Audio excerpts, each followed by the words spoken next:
Flow into the episode now. Is it recorded? Started? Yeah. Have we started? We've Yeah, started. this is what it is now. It's just Doing an intro? absolute madness. Would you like to do the intro? No. That'd be cool. That's what we should do it. do. Yeah, you should do the intro. Are you Oliver? Are you Olly? Olly. Are you all boy? All boy. Trev? Yeah, Oh, Trev. that'll do, Trev.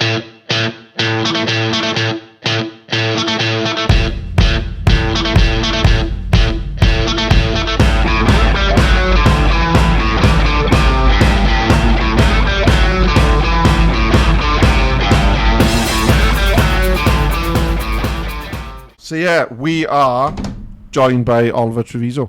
Or Trev. Or Trev. Or Olly. Or Allboy. Yeah. It's not going to stick. Ollie Trev, that'll do. Olly Trev. Yeah, you're right. And we are in Haystack in Bryn Hyfryd in Swansea. So big thanks to Liam Lazarus again for providing us somewhere to record. Yes. In his lovely OG Haystack. So yeah, Ollie, welcome back. Thank you, guys. I say welcome as if you've literally just we've been talking for over an hour and a half. And when Liam and Ryan Stevens, who those of you who know Ryan will know, they asked you some pretty good questions. We didn't have a camera rolling or voice recording. It's fair to say you like to use your legs. Yeah. I think that's where we start. Where else is there to start, really?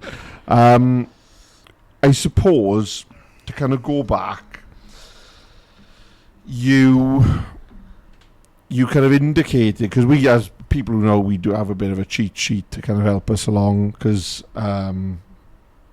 otherwise it's just complete chaos. Chaos. Absolute not chaos. that this isn't chaos, but it's organised chaos. And I think what I found kind of really interesting straight off the bat is we ask a question around kind of mental health connection and mental health stories, etc. And you very kind of straight up and openly said that you struggled in your teens and your early 20s. And I say early 20s because you're only in your late 20s now. I suppose, if that's a good place to start, what did those struggles look like for you? Jumping into the deep end. Yeah, straight in. I mean, fair play. I was a very angry boy. Okay. I was very angry. I always wanted to impress other people. Very lost, insecure, very insecure. Thinking back. I think those combinations of things. I started taking steroids when I was 17. So you got rugby background. Okay. So all the things that come with that. Then big boy pumping steroids into as well. Started getting into drugs. Started fighting a lot on the weekends. Started treating people really bad. That sort of thing, really. So it kind of took your toll on yourself then. Well, down the long I run, think sort of it's thing. only now I can talk about it now because honestly I did some things that I can't believe I did it. Like it doesn't feel like it was me, and I think if I probably wouldn't have had this conversation with you 2 or 3 years ago, to be honest with you, because I was still felt like that was me, and that was just. I remember my eyes opening up and sort of thinking, you can't be acting like that. That's not, and then thinking, fuck, that's me.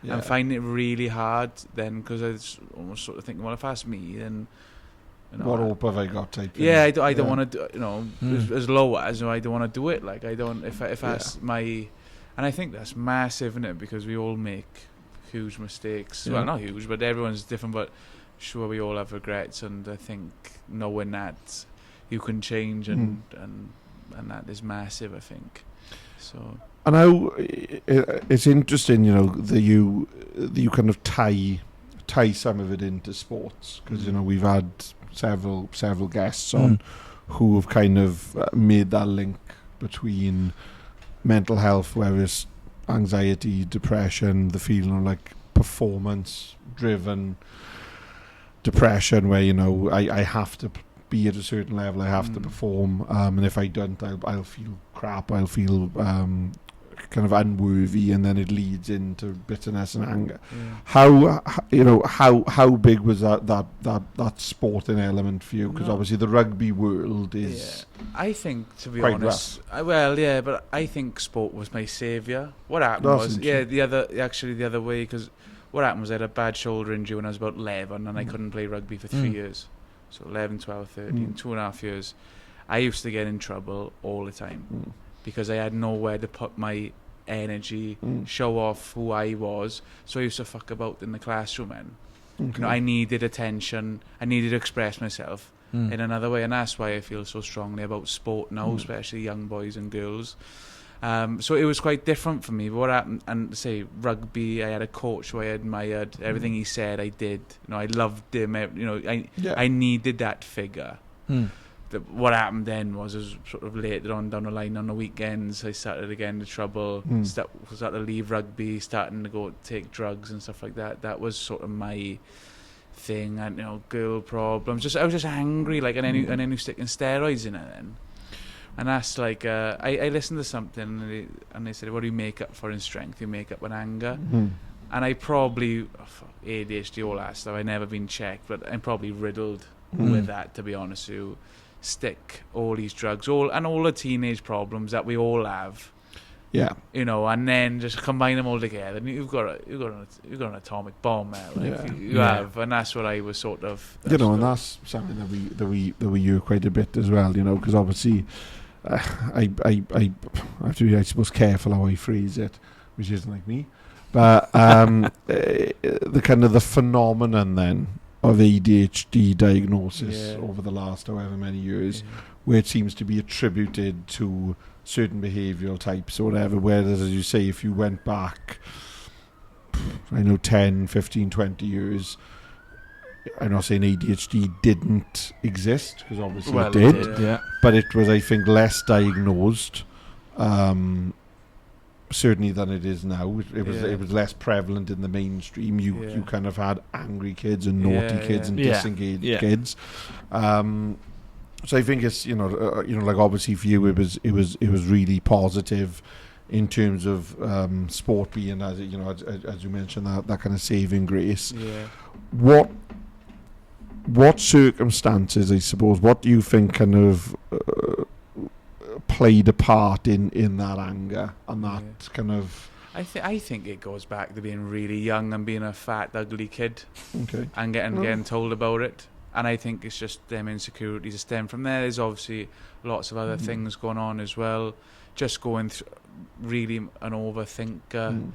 But it just stemming from there. Then the rugby thing. But what happened then was at 14 I started playing rugby again, and my teacher said, we haven't seen you in detention for a while, are we? I said, no. He said, you know why, didn't you? I said, no, it's because you're playing rugby again. And it was like I had that. You got the discipline. I had it back, and that was it. I was tired enough and whatever. And it's even now I never get angry like that. I know how to deal with the way I am just through my experiences. So that's why for me I don't want that label of ADHD, because I really don't struggle with them things anymore at all.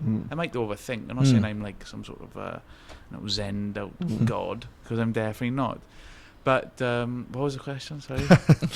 But no, it was more about how you've kind of used sport as a vehicle to kind of overcome adversity, and whether kind of what was making you angry, and as you said, being kind of picked on or called out for being bigger than the other kids, or being this or being that. Like where does that type of thing come from? Is that something that was in school? Was it from family or friends? I remember just really feeling like I was an ugly kid. Like really look in the mirror, and it's just, again, I'm just thinking, fuck, I am ugly. But where does that? I think it's just like where does that come from? I find that really interesting, just in general, people's perception of themselves, because it has to be rooted somewhere because... Or was it the fact that the kids used to keep on drumming it into you? Yeah, I think it was just kind of self-conscious then. It was just that. I remember, it really was like that. I remember just my earliest memories, but when sort of friends was being an ugly kid, like, do you know what I mean? And being told. So I think it stemmed from it. And me and my brother, we were like best mates now. But I remember I was about 11, so it was the year before I was starting comp. And my brother was year 11, so 5 years. We were at school thing, separate. And he started ripping into me, calling me fat and everything. Not like a malicious way. No. But obviously I was 11, he was 16. At the level of banter. Okay. Very different. And I remember him just going like, "You're not going to last a minute in comprehensive school." And I remember just thinking, "Fuck that. No one's speaking to me like that."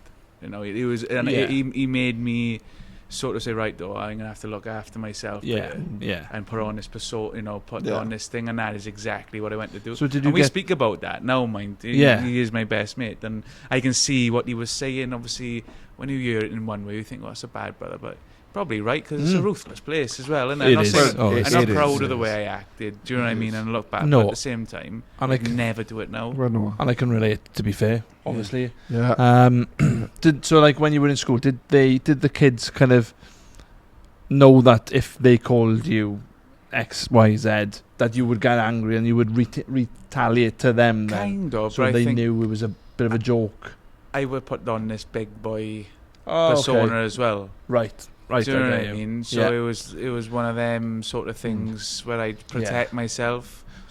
It's not good. Like, do you know so like episode 1 of the podcast is called The Incredible Sulk. And that came about. That's him. But because that's what they used to call me in school. Oh, is it? So I used to be called The Incredible Sulk because they used to wind me up so much. Big ears, warthog, X, whatever names they could think of, FA Cup years.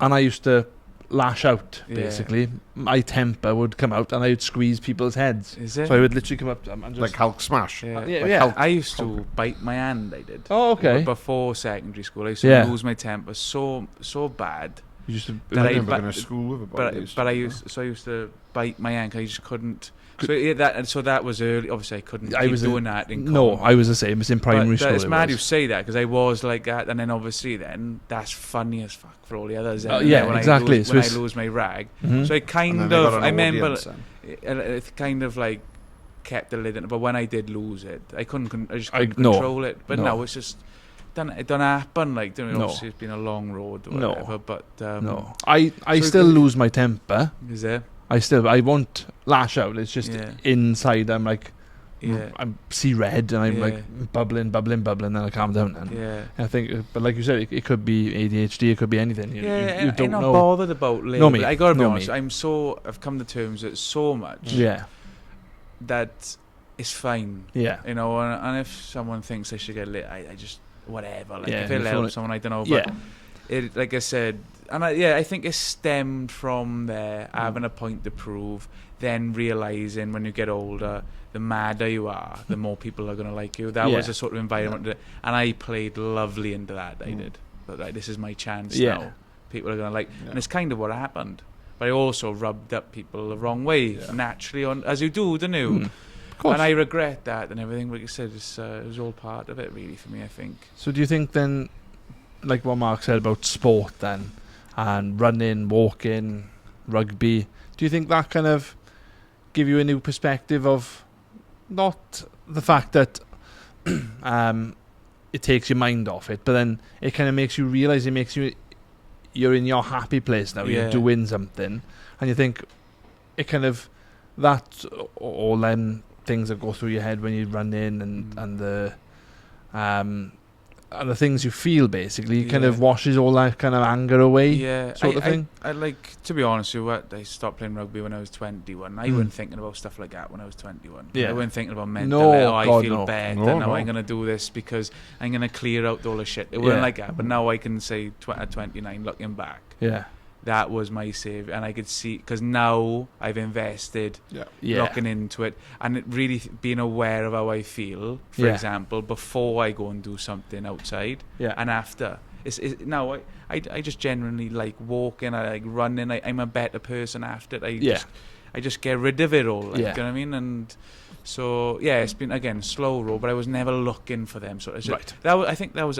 I just thought that was the way I was. Yeah. I thought this was right. This is Ollie, and everything's grey, and I'm angry, and this is just normal. Yeah. But it's only then thinking, well, hang on a minute, I'm meeting different people. I went to Australia when I was 21.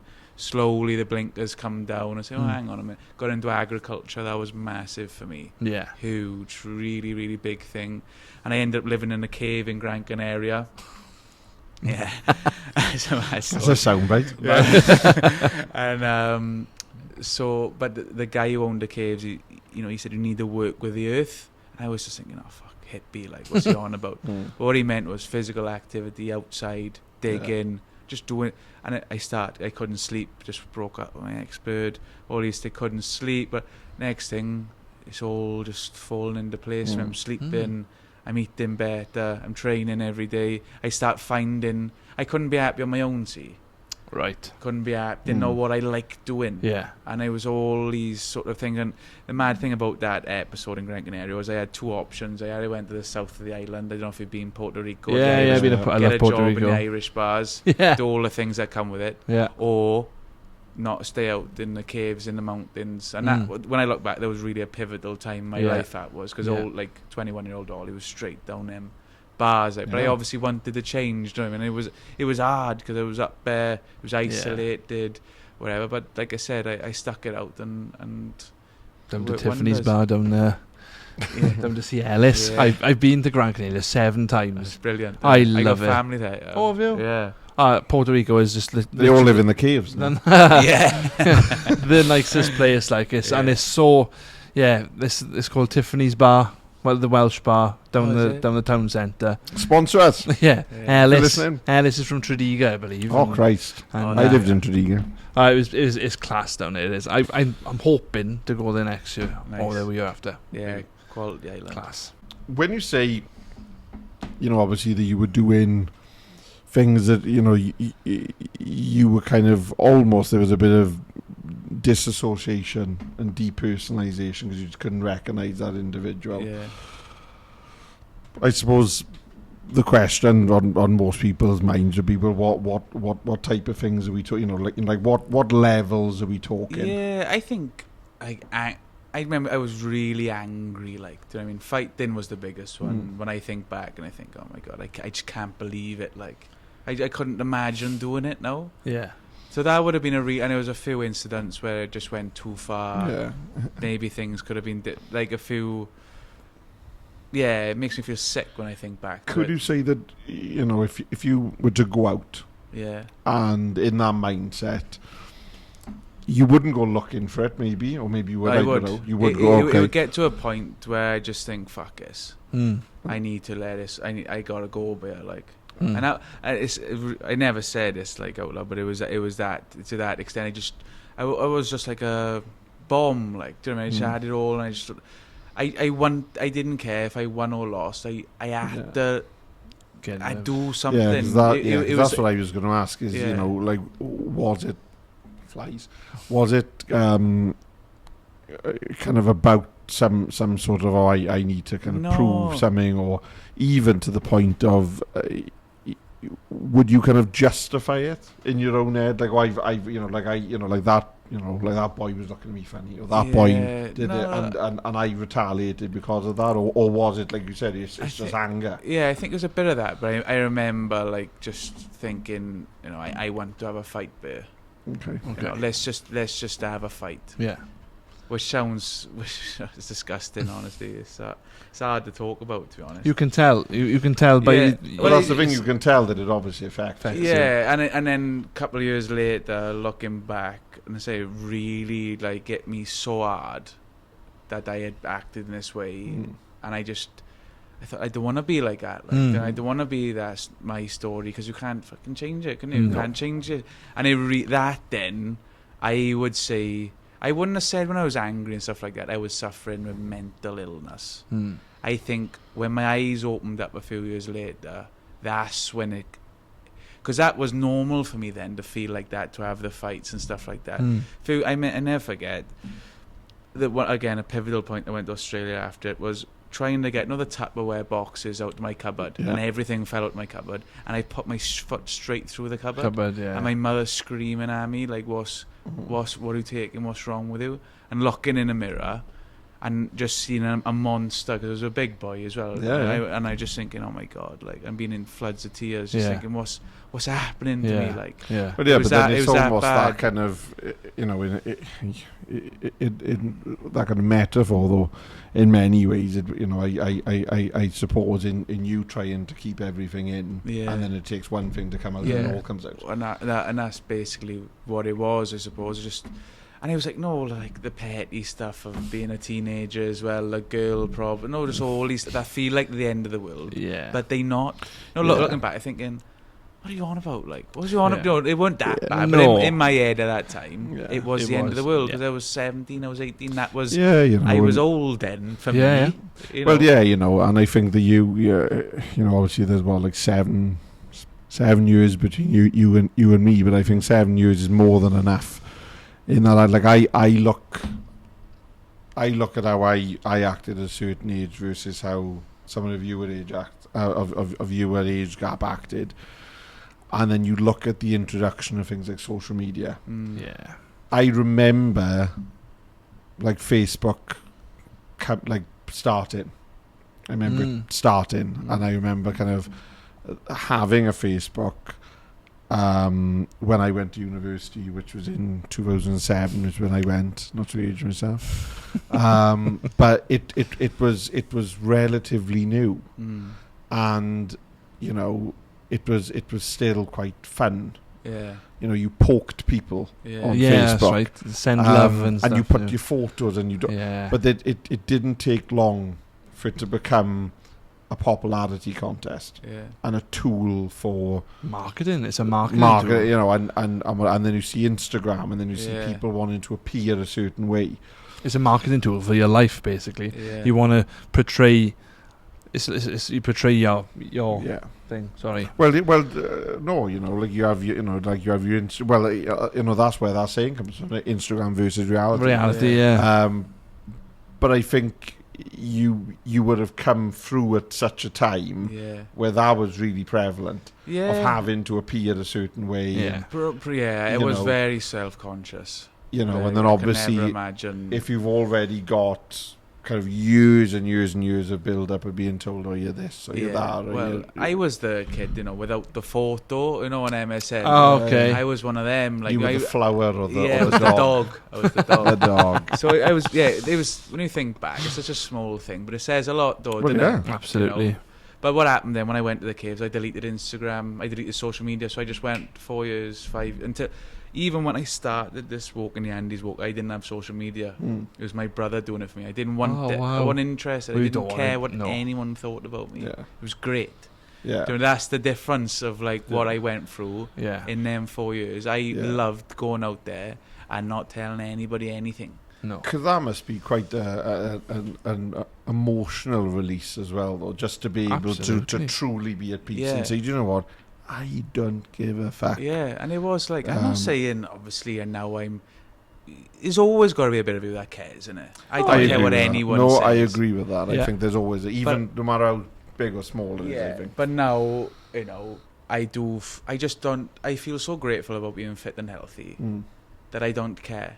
I just even think of it like that. I feel lucky to be alive. Like, do you know what I mean? After, say, all the last couple of years, that's when I do say, oh, fuck, I don't know, I don't like certain thing, or think, who gives a fuck? I just don't care. But maybe, I like to look healthy, I like a certain type of clothing. There's nothing wrong with that. No.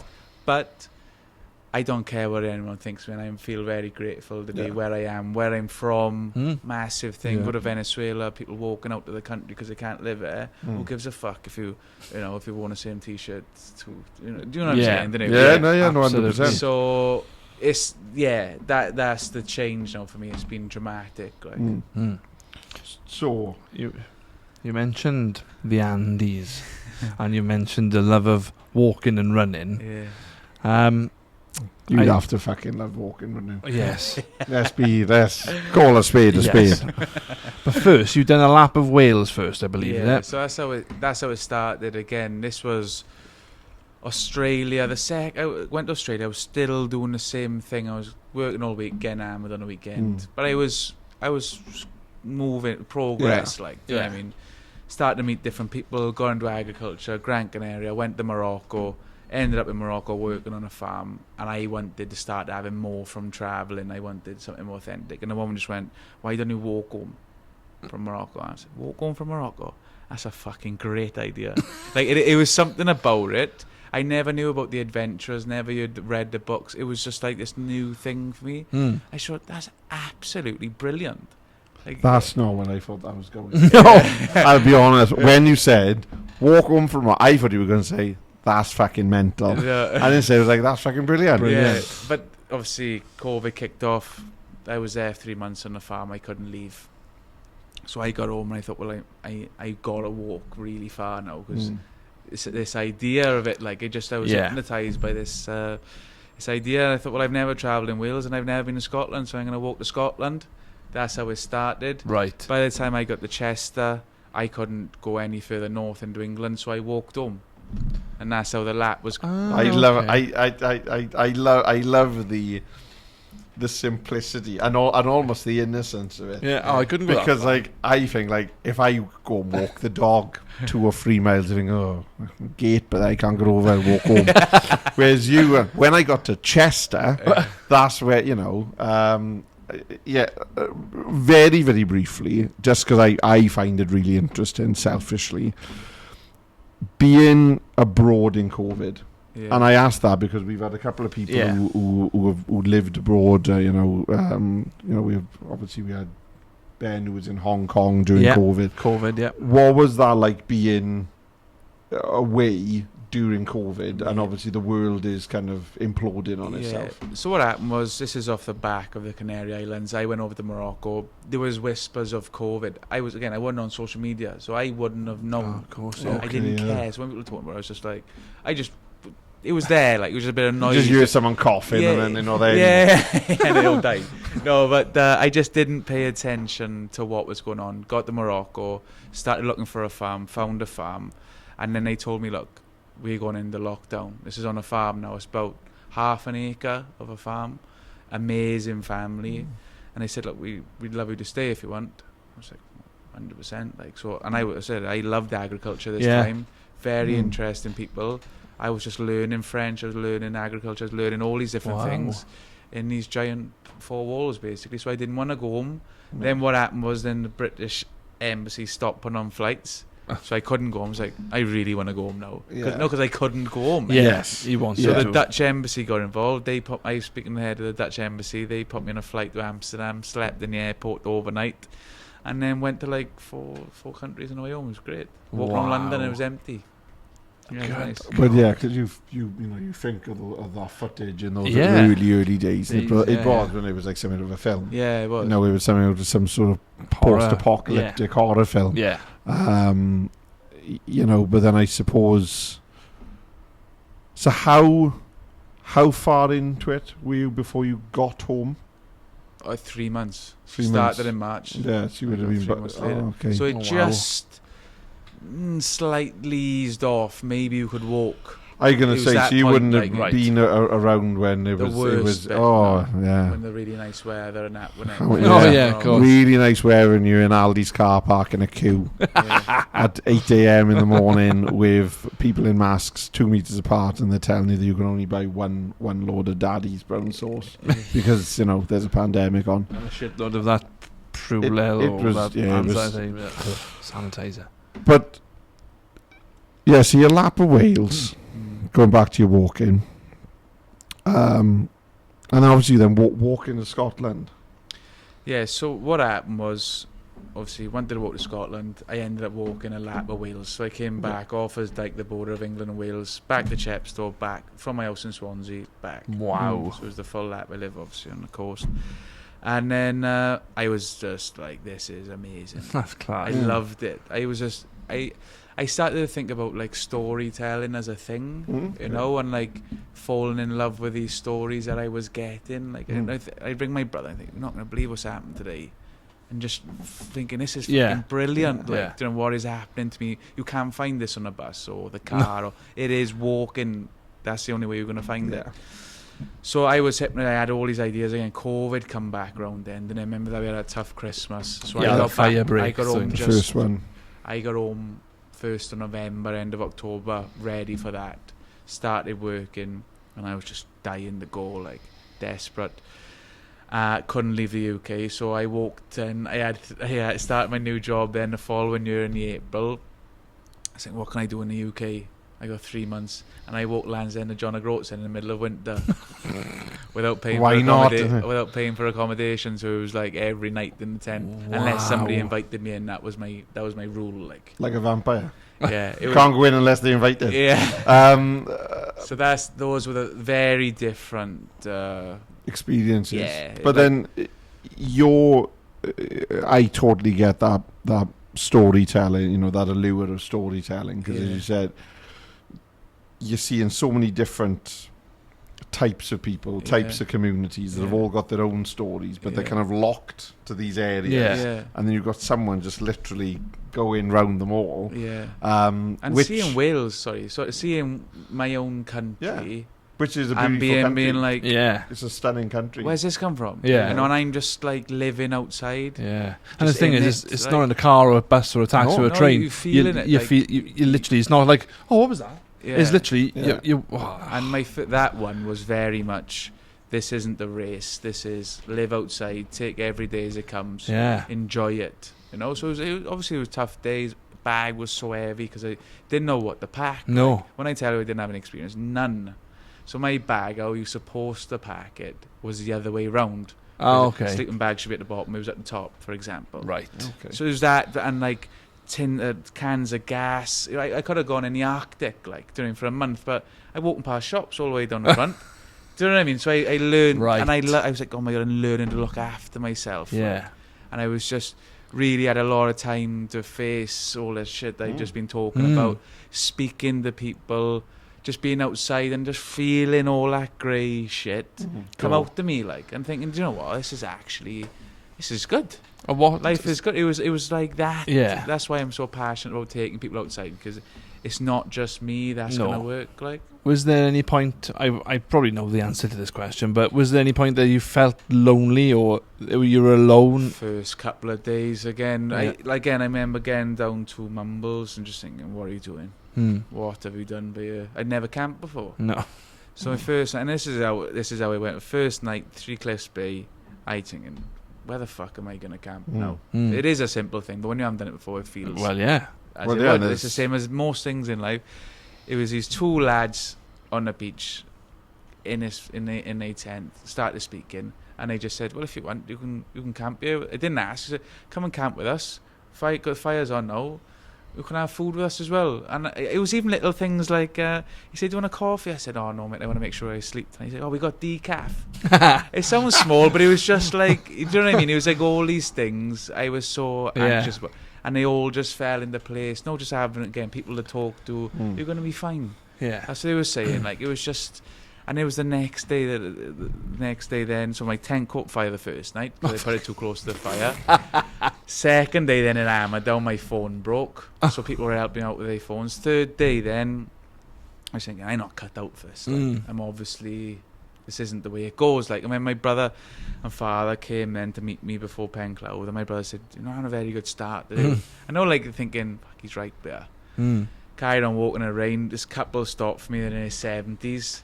Guests chatting, whatever. They said, well, if you want, you can come and stay at our house. Bear in mind, this is COVID for people in their 70s. This is a bit more worrying than it would be for me. Yeah. Anyway, this experience has never happened to me before, where some randoms invite me to the house. They invite me to stay in the garden, and then they put me into a room, basically. But I rang my grandmother again, because nobody in my family's travellers or anything like that. Right. And she's like, are you staying in bloody strangers' houses? We went for dinner together a few weeks ago. They are now very good friends. Oh, never. Yeah, so it was like... Wow. It was impacting on my family and all the people around me as well. Yeah. But they made Barbara and Stuart. They're such really close people, and so many things happened. Wasn't it the case as well that during your travels, you kind of did what most people do abroad, which is you hear the Welsh accent and you instantly, I probably know them. Yeah. But you had that really bizarre experience of meeting someone that had lived in the same area. Yeah. Amazing. So that years was before. That was in Aberdaron, sort of in the north coast of Wales. People are so friendly, right? People go on about the way it is abroad, but my experience in Wales was amazing. I got invited into so many houses or whatever. But on this day, family starts chatting to me. They see the rucksack and they get curious about it. It's like that. So chatting, lovely, have a nice time, great. A couple of hours later, further up on the coastal path, the mother of the family's coming back towards me, massive smile on her face, and said, "Hello, Ollie, I was hoping I'd find you. I live in Carnarvon, which was about 2 days away. When you get there, you're more than welcome to stay at my house, have dinner, blah, blah, blah. Great. Just here's my number, message me when you get to the castle." Great. Got to the castle, picked me up, chatting. She's bought some beers for me. Do you know what I mean? Making me proper, just like that mother feel. Do you know what I mean? Lovely woman.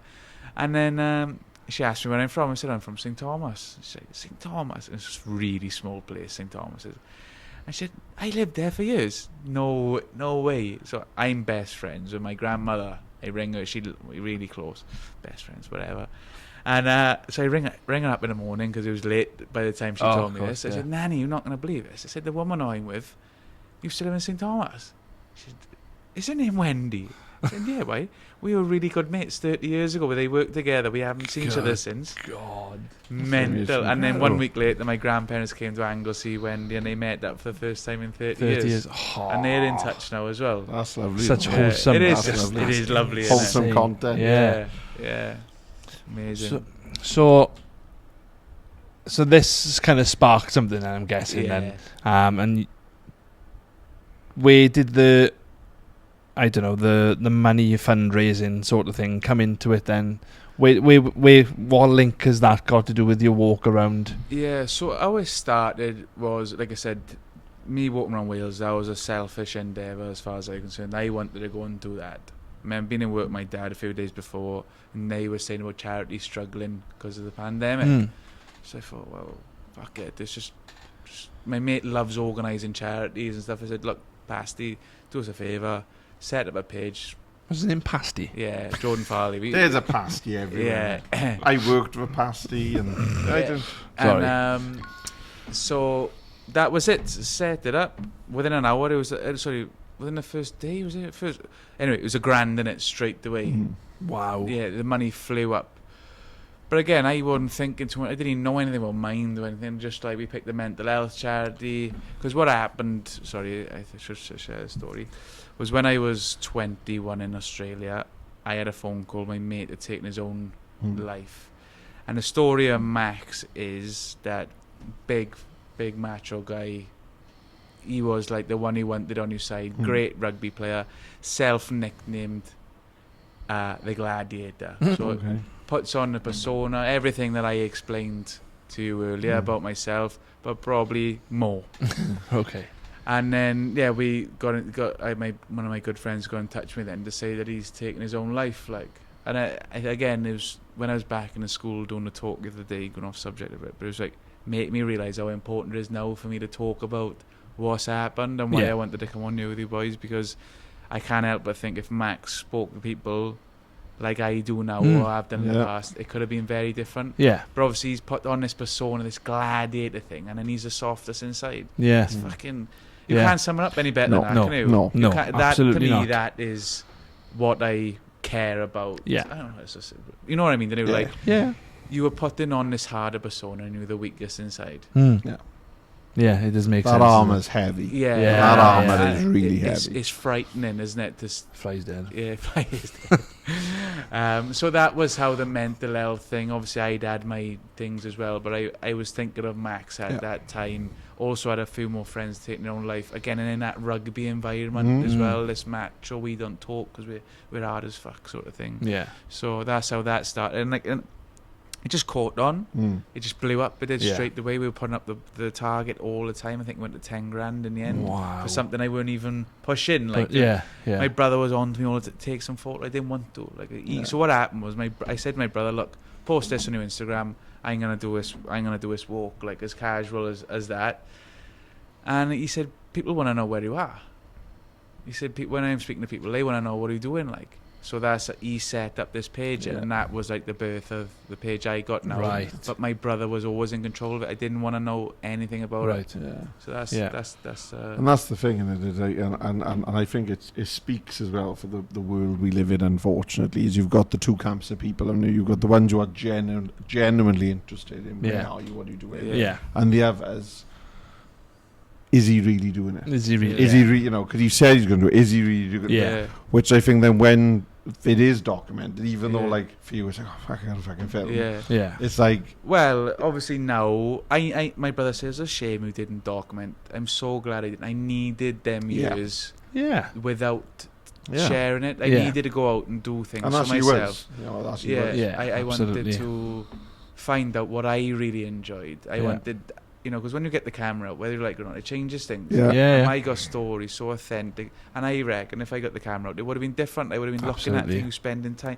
It takes time, I'd in the Andes, I'd have to get a room for a night and fucking make videos like. Those first 2 walks, I didn't pay for a room, so I couldn't have done it. I didn't want, so it would have taken that really important thing for me away. So I needed those trips basically. So I don't regret it, and but now. I got to be honest, I can know there's a lot of value, or I believe there's a lot of value in what I'm doing. Not because it's me. I hate it that it is about me. Because even when Pasty posted it, I said, do you have to put my name on it? I don't want... I used to wear a horse's head. I don't know if you've seen all photos. Yeah, I have, yeah. There's a big thing behind that. I mean, obviously it's funny, but I didn't like have my photo, and I didn't want to be in it. Okay. So when people should say to me, oh, this guy is so inspiring, I couldn't handle it. Fucking hell, I'm not inspiring.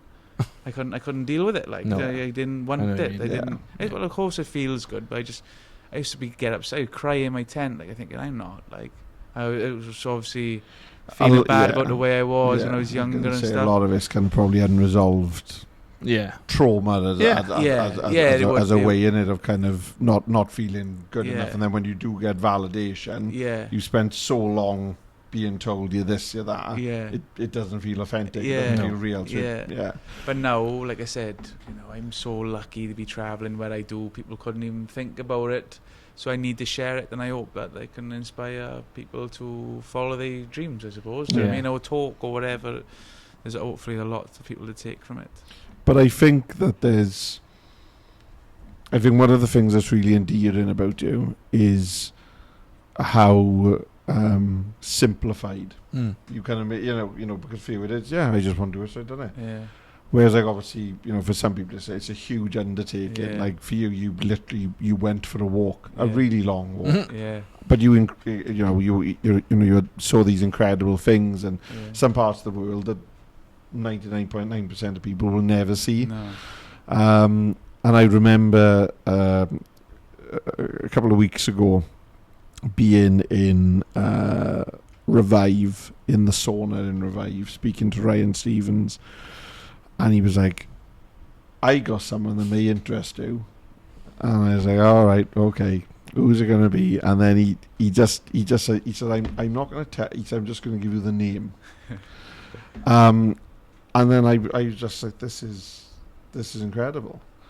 So I think even though it may still on times be hard for you to take, I think it's massively inspiring, and I think it's incredible, and in terms of human resilience, it is. Absolutely. But those years in the Andes now, because it went to what 21 months, like you said. The time that I've reared my child, and you're traveling this epic journey, like fucking Lord of the Rings type shit. And there is part of me thinking, couldn't he got a giant eagle just to drop him off at the end? And, cause I said to you, and I laughed. I haven't said this to you, but I laughed because when we said about recording, and you say, well, at the moment, like transport, and I was like, I live in you've walked the fucking Andes. You're only in Murph, eh? Yeah, the fucking Murph is like a piece of piss to the Andes. But what are some of those, I suppose, those key moments when you look back at that experience? Yeah. What are like some of those key moments that jump out as being like, I why think does it always stick the with you? biggest thing, not the biggest, but the first thing is the start. I never forget that feeling of flying over. So I started on an island called Tierra del Fuego, which is called the end of the world, but it's a couple of hundred miles away from Antarctica. Because Right. Go on. the Grand Tour went Tierra del Fuego. Yeah, I think you're right. And they got chucked out because they couldn't film there or something. They got really angry. That's all I remember from. I think they did, but I haven't seen it. But it's right down south, and it's just a hostile place. And I was there in September.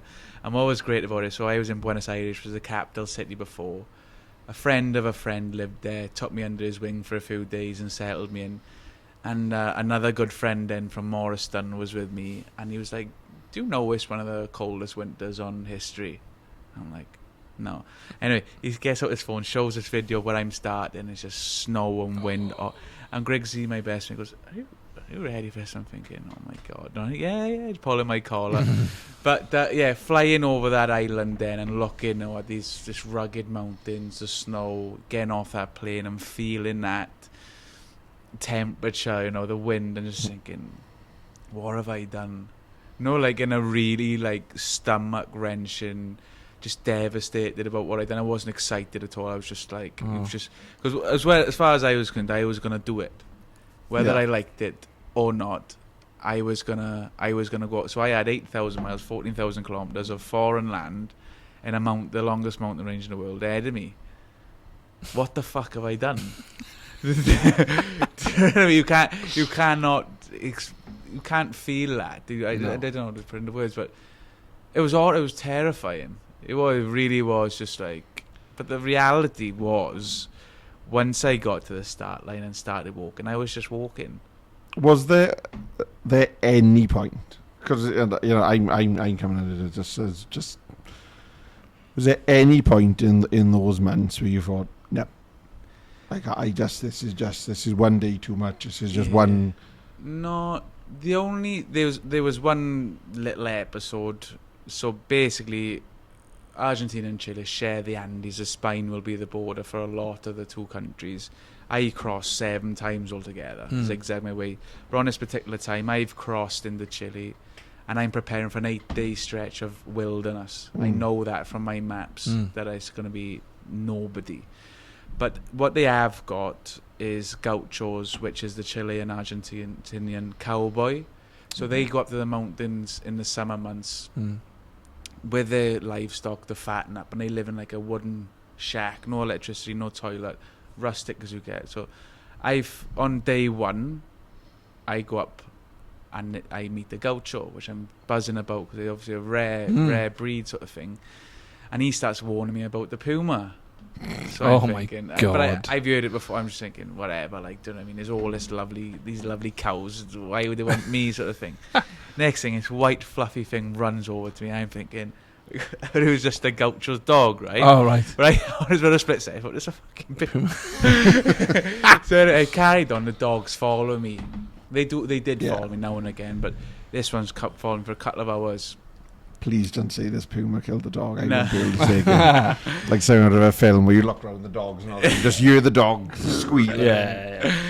So what happened was I got to a river crossing. I would have been up to my chest, and it's hard for me to get through. Yeah. Do you know what I mean? You've got to go at it at an angle, whatever. But I'm just thinking that's the end of it. There's no way that dog is crossing that river. There's no way. It's like something out of Homeward Bound. Do they remember them films? Homeward Bound. So I've crossed the river, gone to walk a little bit, look back just to make sure the dog's gone back. The dog's getting taken down the river. Oh no. So I jumped in now after this dog, grabbed him, pulled him back to land, and that was that. Like he just with me, dogs are great, they're happy as fuck. So we carried on. I'm thinking, well, it's coming the night now. What's he gonna do now? Like, and he slept right on the door of my tent. No way. Right? Yeah, he was a cracking dog. So anyway, we were with each other the next day, didn't see anybody all day. 3rd day, didn't see anybody all day. And I'm talking really rough terrain now, going through swamps, over really just the hardest sort of section probably of it all. I'd go as far as saying, and really a big challenge. Anyway, on the 4th day, I summited the highest mountain of my life, 2,500 meters at that point. I'm buzzing. On the way down, then I've slipped into a gorge. So this gorge, and I've jammed my walking pole in one side, and I'm holding on to a rock, and my legs are just dangling into this huge gorge, right? Oh my God. So, as I've gone to pull myself up, the big rock has given way, and then I've gone down. And I remember just feeling like I was falling for so long, and honestly thinking, I think I'm dead. Like, yeah. You know what I mean, literally, I'm just going quiet. I remember screaming no, and then going quiet. Anyway, I've whacked my head on the floor, fell unconscious. Come around, the dog's there. Yeah, dogs. Dogs with me. But I'm obviously 4 days now into an 8-day stretch. Okay. So I'm in the middle of the wilderness. Yeah. So you can't be turning round. No. I didn't want to turn round anyway. No. So I carried on going, but I can't follow my GPS, and I'm going way off where I need to be, really bad. But I caught this sight of a brand new roof, red shiny roof to the west, right? And just like when you think I should go there, but I'm gonna carry on because I'm really because I don't quit, like that sort of mentality. Anyway, we get to this. It turns into a glacier. I just can't get off it. So I've started going downstream into a gorge, going under the glacier, over the glacier, throw my bag down because it's like these big steps. Hours of work now to get this point. It just turns into this big waterfall, and I've jumped too far. And this sort of platform is really short. Okay. So I'm on the edge of this waterfall now. With this drop is hundreds and hundreds of meters below. And honestly, that was probably the most petrified I've ever felt. I think in one slip here, and I'm definitely dead. So that was it. Almost lost my mind, gathered my thoughts, and spent going back up under the glacier, up. It's getting dark. We've got up the rugged mountains, and then the dog has started sniffing goat's manure, which has led us down the valley.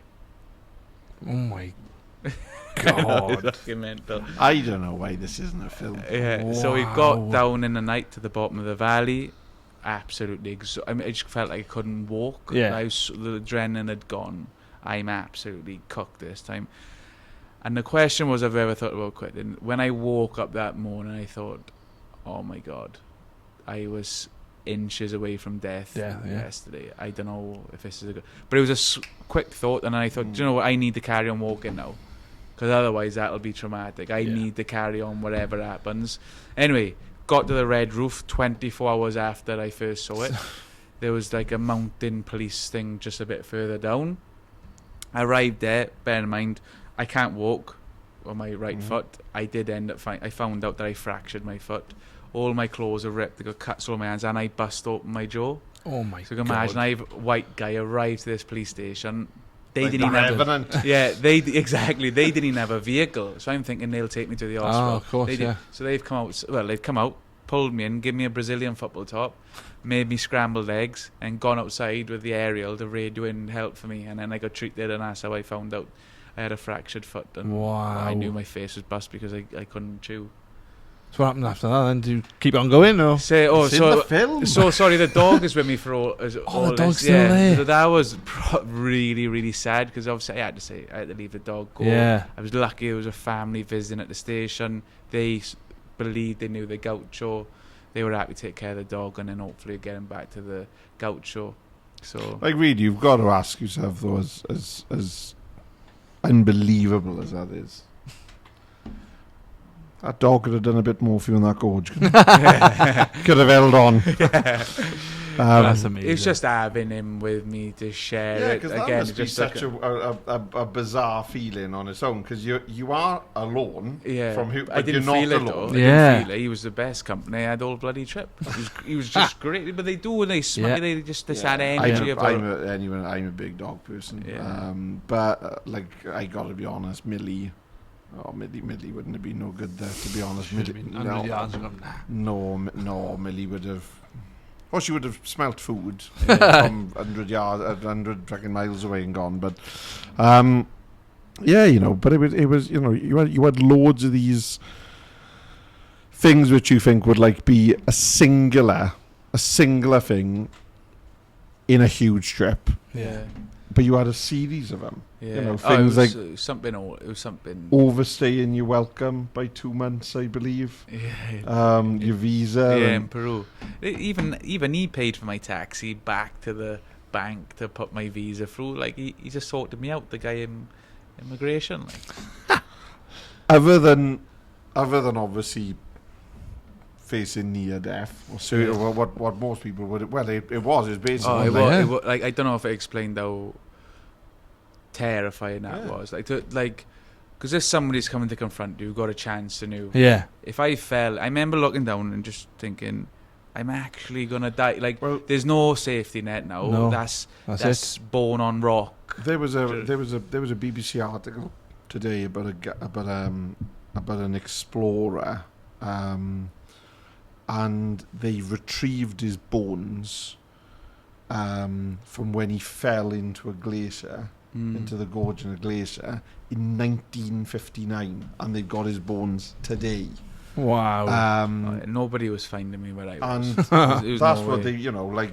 they've got these old reports and notes that this expedition made in that old English type of style, nice. We fear, that we won't kind of find his body, but and the weather's too bad to go back out, and we must alas think that he is gone. And you just think, when you're in that type of condition, you fucked. Yeah. To be really brave, But what it did do, it was such a, like I said, terrifying experience, but I got myself out of it. Because I met, there was a quick thought, like, just stay here now, and I could have buckled. That was an option as well. So I kind of took confidence from it in a weird way, because it was that, right, take a deep breath now, and just, nobody's coming to get you, so get yourself out of this situation. Well, that's what I mean, though, but that kind of approach, because you think of people who may be in, I don't know, Yosemite, or they may be in these massive national parks, and they go off the beaten track, and they go where the rangers say, don't go up there, because there's fucking bears, or there's dangerous, or loose rocks. But you think, the likelihood is, someone will come across them. Whereas you always got the feeling, with you, because of where you are, it would be extremely rare anyone would come across it. Well, like I said, it was 4 days into 8 days of nothing. That's what I mean. And I'm covering good mileage there, in them days, in some really tough terrain. Just so I could have 1 foot in Argentina, 1 foot in Chile. I was on the spine of the nobody was finding me up there. No path. It wasn't a path. Like, it wasn't a path. It was just an animal trailers. Which is even more incredible then. Like I said, you think of the resilience. But I suppose that, that kind of human desire to live, I suppose. Yeah, well, that's what it was. I remember thinking about my grandmother, thinking, fuck, I can't let her down. If that went through my head, I just think, there's no way. And that was it. Like, I remember just, like... And also the thing, because obviously... if the worst of that, you don't get the closure, because you can't, where do you even start looking? Fuck. And that's what I mean. But that's that's the reality of it. It's like, where do you even start to look? And then all of a sudden you got this kind of yappy dog. So he's in the fucking he's in the taxi. But yeah, I think it's incredible. So incredible. I suppose the more sensible kind of question as we come toward the end. Where's next? I don't want to really talk about it yet, to be honest with you, but there will be... Exclusive. No. I think, honestly, boys, the most important thing for me now is to concentrate on being happy home. That is important. And absolutely. I've been put in touch with some great people who've done big trips, and they just say how dangerous it is to just focus on the next one. Yeah. And when I did get home, I know it was very strange. So normal that it was worrying. And I just felt like I haven't got the words for it. So focus on getting a routine, focus on being happy home. and not just live for these expeditions, enjoy my life in between as well. And if would you class yourself? Sorry, John. No, would you class yourself as an adventurer? What's that? Innit? Because, well, no, you know, I'm not a big fan of that word. I'll be honest with you, because people throw it around. What I don't know. What do you think it means then? I don't know, because I think, you know, you have this idea, don't you, of especially when you're younger and you may watch action films or adventure films. You see people go into far off places which seem to you unattainable, because, again, there has to be, I think, the recognition that many people, as you said, St. Thomas, small place. Yeah. How many people have even been to South America, let alone to some of the places? So it seems very unattainable. So you see things on telly, and it's, have you seen that? Go, this bloke walk down. But it's never something that you ever think, but that wouldn't be me. Yeah, that's something that's an adventure, because you're doing stuff outside of the norm. Yeah, but I suppose so. Do you know what I mean? I do. Like, don't get me wrong, I don't think you should have like the hat and the leather jacket. No, and I know the whip what you mean. Or whatever. But to answer that question is, I absolutely love it. You know, and I want to see the far corners of the world. Like I just love it. Everything about it, it's romantic to me. I can look at the map and build these ideas, and I'm obsessed with it. Like, and I feel so strongly about it. It's like, I got to go there. Do you know what I mean? Yeah. It's like that for me. It's like I built up this thing now of this curiosity of the world, and I want to see it. Yeah. And tell people about it, and be the guy from up the estate. Yeah.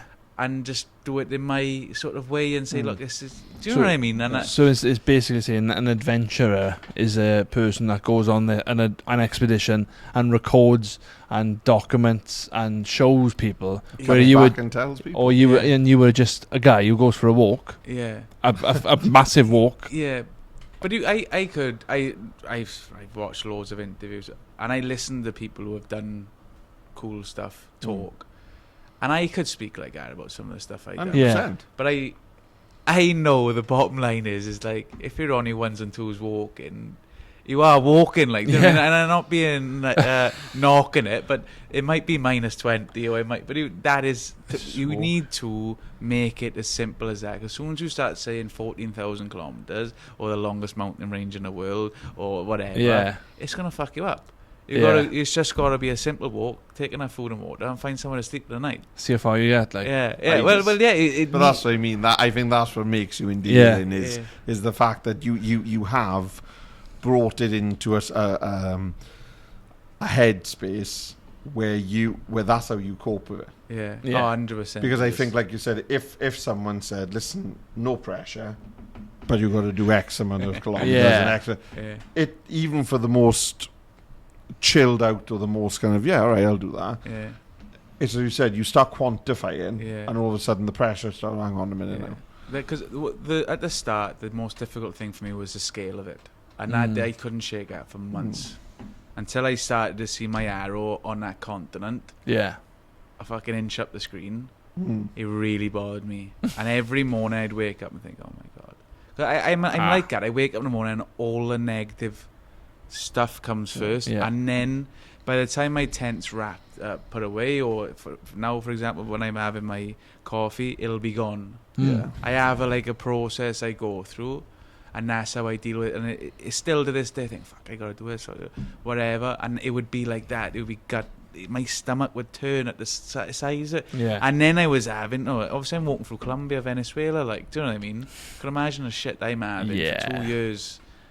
And that wrecked me as well, as you would. But again, fuck it, I'd leave it till I was there, sort of thing. But then it came in, and that was difficult for me as well. So there was the money pressure. There was a lot of pressure that didn't meet the screens, obviously, because I didn't want to use it for that to be sort of thing. But yeah, it was a mental challenge in terms of, it really was. Once you get where I saw it, right. He's carrying a bag, he's carrying a heavy rucksack, he's carrying a heavy rucksack. The heaviest bag I've ever carried is walking out of my house in Swansea when I walk around Wales with all them cans of gas, all the tins of beans. Honestly, it's the heaviest bag I've ever carried. So there's that gone. Yeah. Because it's not that heavy. Plus, I know that in 2 weeks' time, my body's going to be used to it. And that doesn't change either. Because it's just 2 weeks of walking. Like. Yeah. So once I get that in the bag, I built that up now. I'm thinking, well, the physical side of it's going to be in the bag in 2 weeks. Yeah. And the rest of it's in my head. Flipping heck. That's amazing. And I think the same could be said probably about. And I don't know because I've never touch wood. I've never. But even the unknown, the danger of the unknown, but also the being faced with your own mortality, because that can do stuff to a person. Absolutely. You know, that can as you said, that can go one or two ways. That's either shit. I'm lucky. I'm out. I give it a good go, but I'm out. Yeah. But I think being faced with that, then it must, as you said, give you that thing to go. Right. Well, next time I'll be ready. Yeah. And it was but what happened was, this was a common theme in everything that I've done within the last few years. Is when I was getting pushed to my absolute limit, something would come and give me hope. Yeah. Every fucking time. Wow. So then it refreshes you then. Yeah. And it would be like jumping way ahead, but the most dangerous part of that, on pen and paper or whatever way you want to look at it, was that border of Venezuela and Colombia. You type that on the internet, you'll have a field day reading the shit. And I was obviously having this now constantly about this place, right? Again, I wouldn't bother looking, I wouldn't look at the news. I crossed into Colombia. First city was Pasto. Got on a hostel in Pasto, met an Australian guy, experienced adventurer, wants to go and live in Colombia. Anyway, tells him what I'm doing, and he started laughing. He went like, I don't think so, mate. Like, I'm really serious.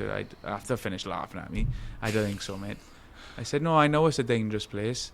He said, I don't think you realise what's going on, do you? I'm like, yeah, no, it's a dangerous, there's a conflict with it. He said, no. He said, this is the worst conflict in Colombia in the last 20 years, so since Escobar, that era. Okay. Right, okay. I said, no, what I'm going to do, I'm thinking about paying somebody to follow me. He said, how much money are you paying this guy? No, like, and I'm thinking, I'm starting to feel like a really little boy now. All of a sudden. Yeah. So that happened again, and then I started to see on the news in Cucuta, which was the bordering city, bombs are going off, this is the most dangerous city in the world. I'm fucking walking it on my own. Oh my God. So this is just, all of it. But what happened, right, was I was getting told there's a place called Pamplona, which is a nice place, which is 80 kilometers from the border. I needed to find a way to get from Pamplona to Cucuta safe. That was, there's a risk everywhere you go, but that really seemed like the hot spot. 300 kilometers for the border, a car stopped next to me, right?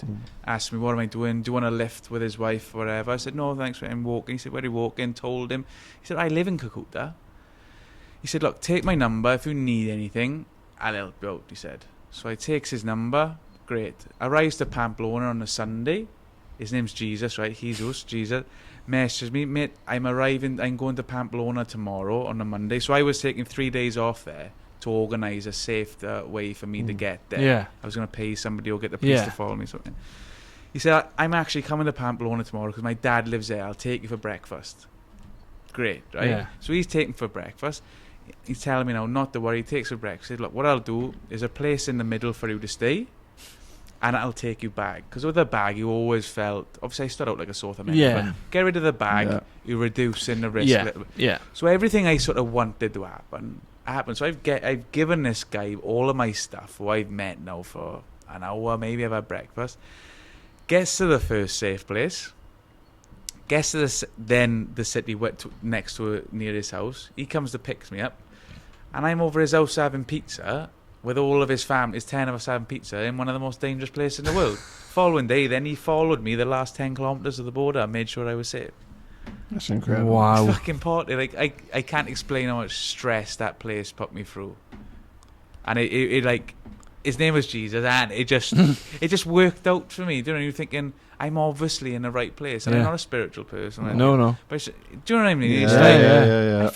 I felt so confident then walking. Yeah. And obviously, there are dangerous parts in these places, but if you stick to where you should be, you probably will be alright. But there's obviously always a risk as well where you're going. So it all worked out.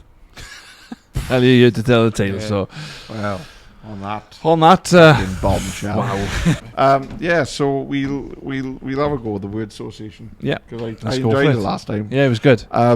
The different, like I haven't really told you we're going to do this, but you've had more of a lead in than Bacon had. Because Bacon, literally, I just started asking him, and then when he realised what was happening, it was already too late. So we're going to have word associations, 10 words. It's ChatGPT. I've checked them out. Mental health focused words, apparently. But I'd be interested to see what some of your responses are. They're the same ones, yeah? No, they're not. They're different. Oh, okay. Slightly different. Right, okay. I love Bacon. And I love Bacon's dogs. Yes. Bacon didn't fucking travel across fucking that's true. America. That's true. Dog. That's true. That is true. Go on then. So, balance. Balance. I thought about ballerina. I did. Oh, yes. Right, we'll take it. Yeah. Breathe. In. Okay. Resilience. Courage. Don't know if that goes. Calm. Breathe. Support. Talk. Growth. Test yourself. That's not one word, is it? I don't know. Mind. Mind.